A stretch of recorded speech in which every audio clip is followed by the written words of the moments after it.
ఈరోజు పల్నాడులో జరిగినటువంటి వ్యక్తిగత కక్షలను తీసుకొచ్చి రాజకీయం చేయాలనే ఒక దుర్మార్గమైనటువంటి ఆలోచన వైసీపీ చేయటం నిజంగా చాలా దురదృష్టకరం.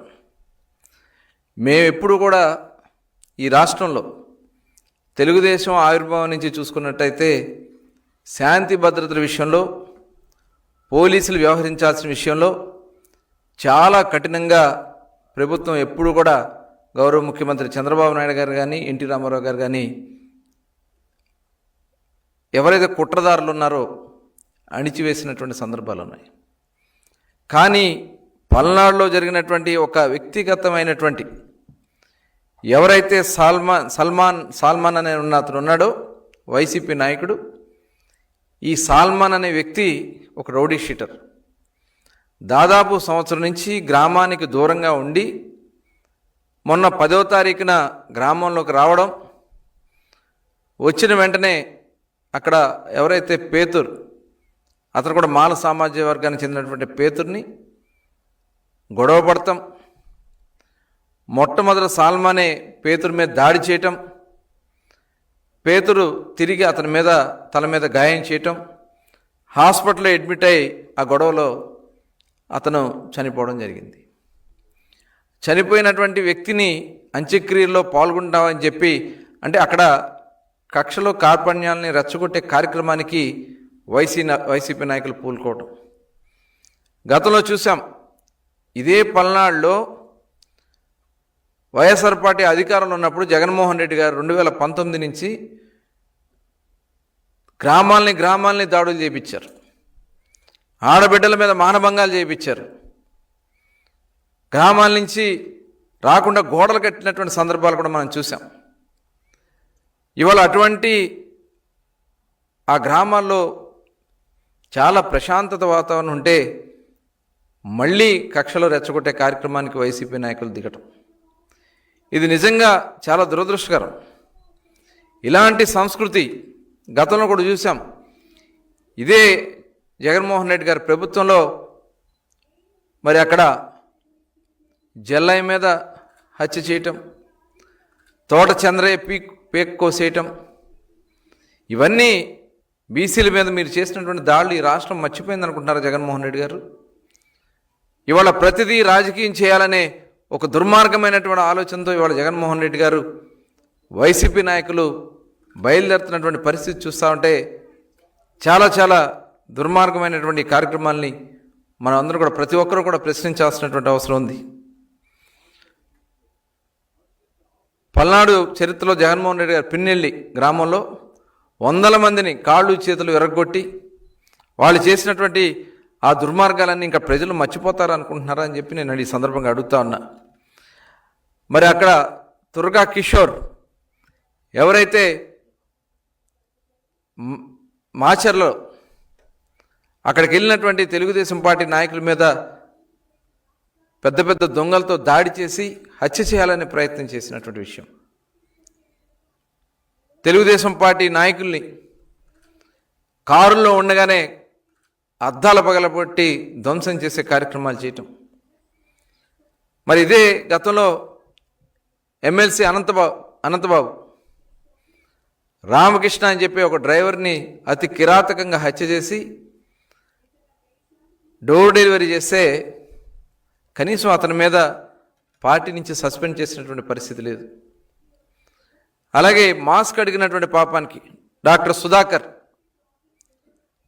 మరి ఒక పిచ్చాడని ముద్రేసి అతనికి చనిపోవడానికి కారణమైంది ఈ జగన్మోహన్ రెడ్డి కాదా? జగన్మోహన్ రెడ్డి గారి ఆ రోజున్నటువంటి ప్రభుత్వం కాదా? ఇవన్నీ కూడా నడి రోడ్డు మీద చేసినటువంటి అనేక రకాలైనటువంటి దుర్మార్గాలు ఇవాళ ప్రజలు ఎక్కడ కూడా మర్చిపోటల. ఇవాళ ప్రభుత్వం వచ్చిన దగ్గర నుంచి నిత్యం ఏదో ఒకటి కుట్ర చేయాలనే దుర్మార్గమైనటువంటి ఆలోచన ఇవాళ జగన్మోహన్ రెడ్డి గారు చేస్తూ ఉన్నారు. అందుకనే మీకు కనీసం 175 సీట్లలో 11 సీట్లు కూడా ఇవ్వకుండా, ప్రతిపక్ష హోదా కూడా ఇవ్వకుండా చిత్తుగా మిమ్మల్ని ఓడగొట్టారు. ఇవాళ ఈ రాష్ట్రంలో శాంతి భద్రత కాపాడే విషయంలో కానీ, ఈ రాష్ట్రంలో ప్రజలు మనశ్శాంతిగా సుఖశాంతులతో ఉండాలంటే చంద్రబాబు నాయుడు గారు ఒక్కడే అని చెప్పి ఈరోజు ప్రజలందరికీ ఒక నమ్మకం, విశ్వాసం ఉంది.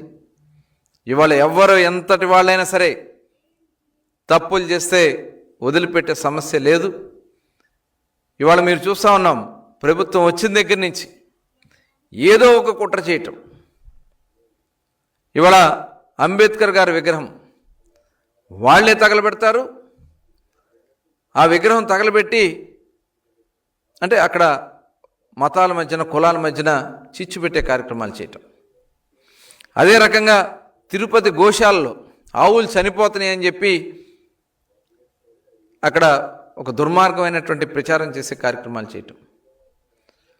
పరకామణి మరి వారు చేసినటువంటి దుర్మార్గాలన్నీ కూడా ఇవాళ బయటకు వచ్చినటువంటి సందర్భాలు ఇవాళ ఇవన్నీ కూడా కనబడతా ఉన్నాయి. తిరుపతి మరి క్యూ లైన్లో కావాలని చెప్పి కెమెరాలు పెట్టించి వీడియోలు తీపిచ్చి తప్పుడు ప్రచారం చేయాలని కార్యక్రమాలు చేయటం. మరి నిన్న కాక మొన్న చూసాం, మందు బాటిళ్ళు, ఖాళీ బాటిల్స్ తీసుకెళ్ళి అక్కడ మద్యం విపరీతంగా ఏరులై పారుతుందని ఒక తప్పుడు ప్రచారం చేయడానికి చేస్తే అవన్నీ కూడా సీసీటీవీ కెమెరాల్లో మొత్తం కూడా రికార్డ్ అయి కుట్రదారులు ఎవరైతే అక్కడ కరుణాకర్ రెడ్డికి సంబంధించినటువంటి వాళ్ళ శిష్యులు ఈ కార్యక్రమం చేశారని చెప్పి ఆ సాక్షి దాంట్లో పనిచేసే వ్యక్తులని చెప్పి క్లియర్గా బయటపడింది. ఒక్కటి కాదు, పాస్టర్ ప్రవీణ్ అతను రోడ్డు ప్రమాదంలో చనిపోతే దాన్ని ప్రభుత్వం మీద బురద జల్లే కార్యక్రమాలు చేయటం.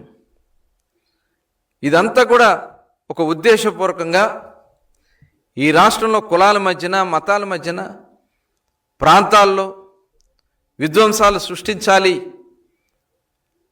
ఈ రాష్ట్రం శాంతి భద్రత లేకుండా చేయాలని ఒక దుర్మార్గమైనటువంటి కుట్ర ఇవాళ వైఎస్ఆర్ పార్టీ, జగన్మోహన్ రెడ్డి గారు చేస్తూ ఉన్నారు. కూటమి ప్రభుత్వం ఎట్టి పరిస్థితుల్లో కూడా ఇలాంటి సంస్కృతిని ఎప్పుడు ఆనాడు మనం అన్న నందమూరి తారక రామారావు గారికి చూసుకున్నా హైదరాబాద్లో మత కల్లోలాల్ని అణిచినటువంటి ఘనత తెలుగుదేశం పార్టీది.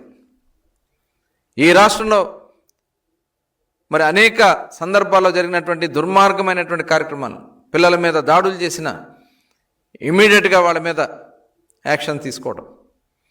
ఖచ్చితంగా ఇలాంటి కుట్రలు శాంతి భద్రతలు కాపాడుతున్న విషయంలో ప్రభుత్వం చాలా సీరియస్గా ఉంది. ఒక ఉద్దేశపూర్వకంగా తప్పుడు ప్రచారాలు చేసి ప్రభుత్వాన్ని అబాసుపాలు చేయాలని ప్రయత్నాలు చేస్తే ఎవరిని వదిలిపెట్టే సమస్య లేదు. ఎవరు కుట్రలు చేసే వాళ్లే దాంట్లో ఇరుక్కుంటారనేది మొత్తం కూడా మొన్న మద్యం స్కామ్లో కూడా చూసాం. ఏ రకంగా జోగి రమేష్ గారు వాళ్ళ బృందాలు చేసినటువంటి కార్యక్రమాలు చూసాం. మొత్తం వాస్తవాలన్నీ కూడా బయటకు వస్తున్నాయి. ఈ ప్రభుత్వం మీద ప్రజలకు ఒక విశ్వాసం ఉంది. ఆ విశ్వాసానికి తగిన విధంగానే మేము ఇలాంటి కుట్రల్ని ఎట్టి పరిస్థితుల్లో కూడా ఉపేక్షించమని కూడా తెలియజేస్తూ, ఇవాళ వైఎస్ఆర్ పార్టీ ఎన్ని కుట్రల పనినా, ఎన్ని రకాలైన దుష్ప్రచారాలు చేసినా ప్రజలు నమ్మే పరిస్థితిలో లేరని చెప్పి వైఎస్ఆర్ పార్టీ నాయకులకు తెలియజేస్తా ఉన్నా.